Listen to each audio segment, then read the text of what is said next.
panggilan yang hanya pelan yang menggunakan suara mulut itu mampu didengar bahkan oleh seluruh manusia yang ada di seluruh penjuru dunia.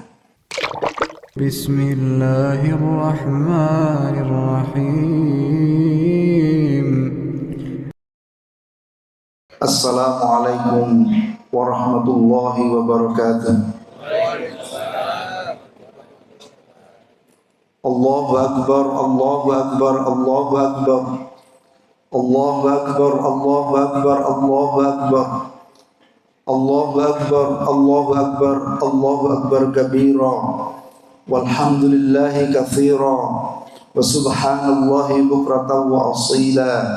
La ilaha illallah wallahu akbar. Allahu akbar walillahil hamd. Alhamdulillah. Alhamdulillahilladzi arsala rasulahu bil huda wa dinil haq. Asyhadu an la ilaha illallah wahdahu la syarika lah.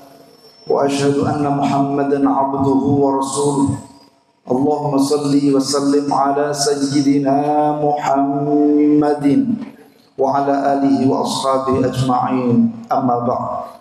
Fa ya ibadallah usikum wa nafsi bi taqwallah faqad fazal muttaqun. Ittaqullaha haqqa tuqatih wa la tamutunna illa wa antum muslimun. Wa qala Allah ta'ala fi kitabihil karim, a'udzu billahi minasy syaithanir rajim. Bismillahirrahmanirrahim. Inna a'tainakal kautsar fasalli li rabbika wanhar. Inna syani'aka huwal abtar. Shadaqallahul azim. Ma'asyiral muslimin, bapak-bapak, ibu-ibu, saudara sekalian jamaah salat Idul Adha rahimakumullah. Salah satu dari manusia yang langsung mendapatkan rekomendasi dari Allah Subhanahu wa taala untuk menjadi uswatun hasanah adalah baginda Nabiullah Khalilullah Ibrahim alaihissalam. Dalam surah Al-Mumtahanah Allah mengatakan, qad kanat lakum uswatun hasanatun fi Ibrahim walladzina ma'ah. Sungguh dalam diri Ibrahim dan keturunannya ada uswatun hasanah, ada contoh teladan dalam menghadapi hidup ini yang sangat istimewa. Bapak Ibu yang saya muliakan,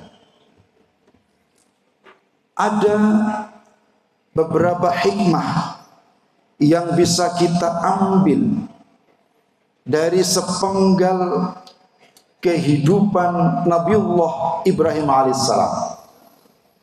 Dalam surah Al-Baqarah ayat 127, Allah memerintahkan kepada Nabi Ibrahim alaihissalam dan putranya Nabi Ismail untuk merenovasi Ka'bah.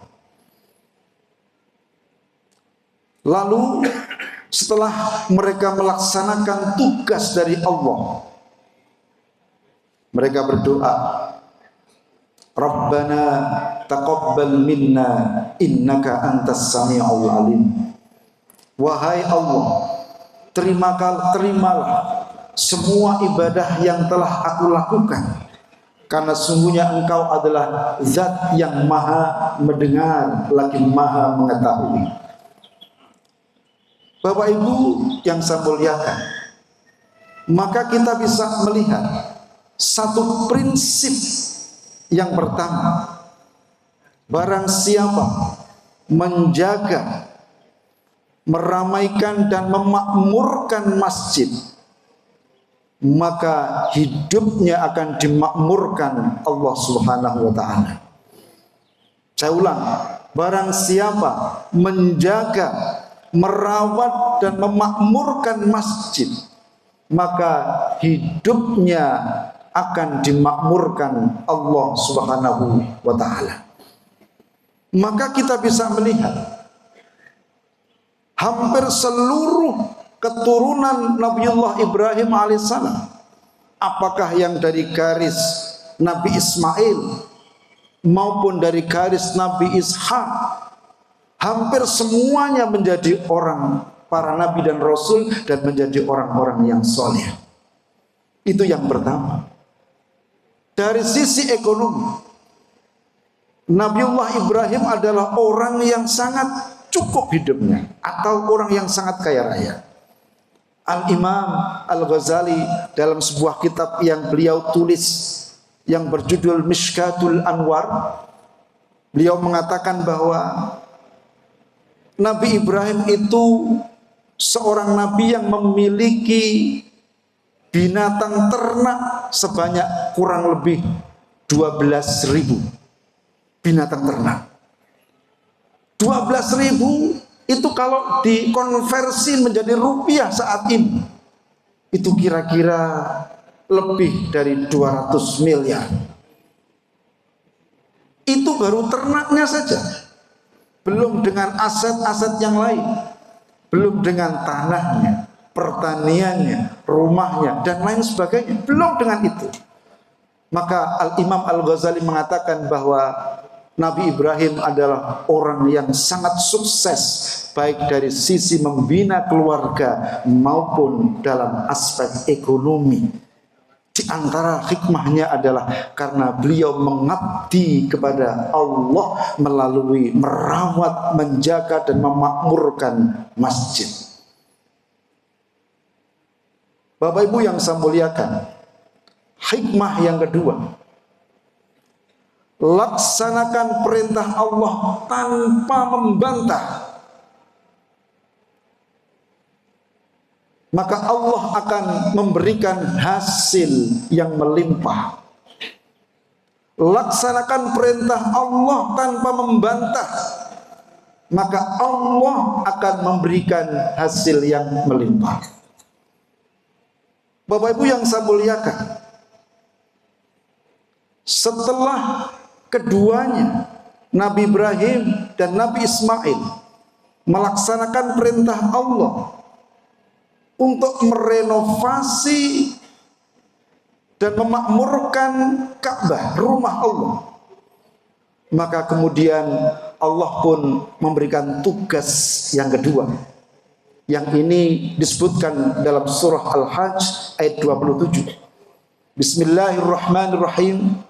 Wa'adzim fin nasi bil hajj ya'tuka rijalan wa ala kulli dhamirin ya'tina min kulli fajjin amiq.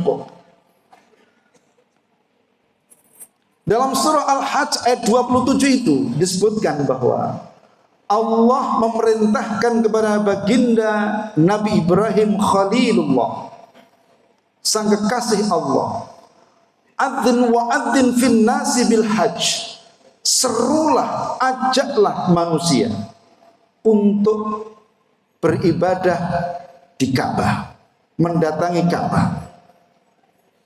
Maka janji Allah, jika perintah ini dilaksanakan, ya'tuka rijalan, mereka orang-orang yang berada di sekitar Ka'bah, di sekitar Makkah, mereka akan rela berjalan kaki hanya untuk mendatangi rumah Allah, yakni Ka'bah, untuk beribadah di sana. Wa ala kulli dhamirin yatina min kulli fajjin amiq.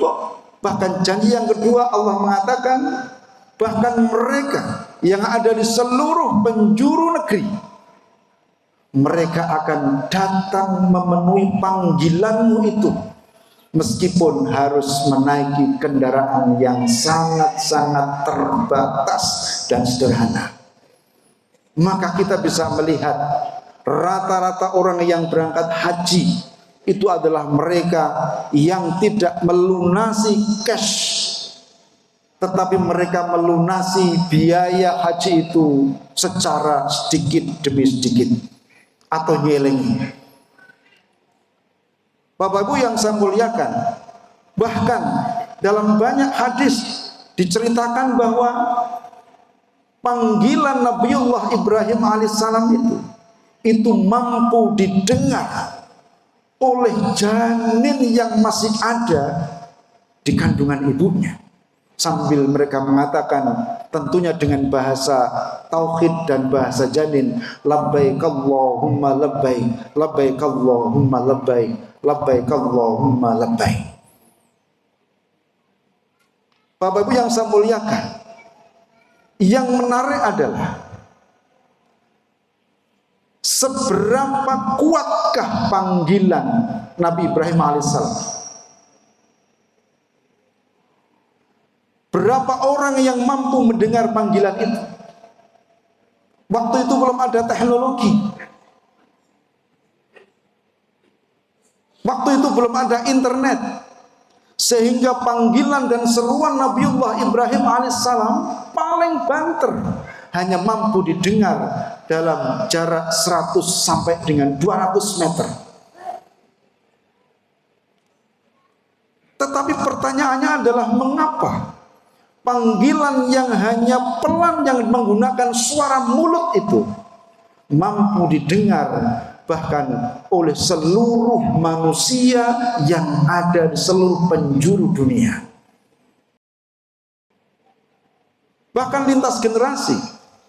Panggilan itu 3000 tahun yang lalu sampai sekarang masih terngiang-ngiang dalam telinga kita, dalam telinga seluruh umat manusia yang ada di seluruh dunia ini.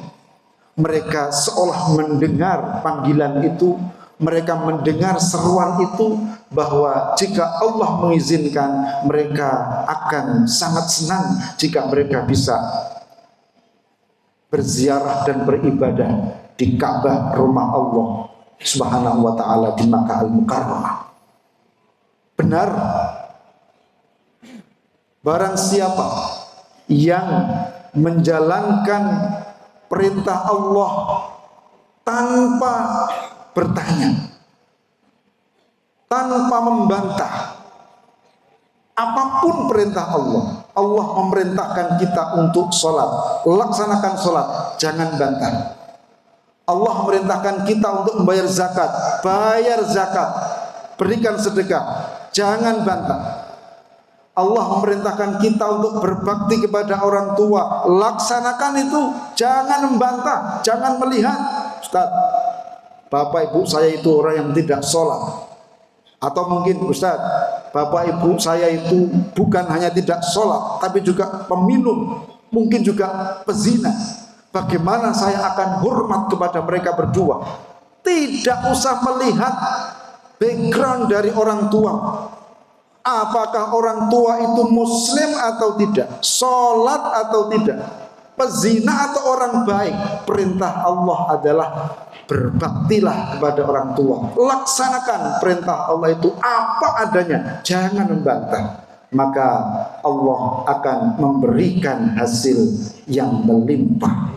Mudah-mudahan peringatan Idul Adha pada tahun ini memberikan keberkahan untuk kita semua, untuk keluarga kita, untuk anak-anak keturunan kita, tetap menjadi orang yang istiqomah, beriman kepada Allah, memegang kuat tauhid yang dianugerahkan oleh Allah kepada kita ini ila yaumil qiyamah.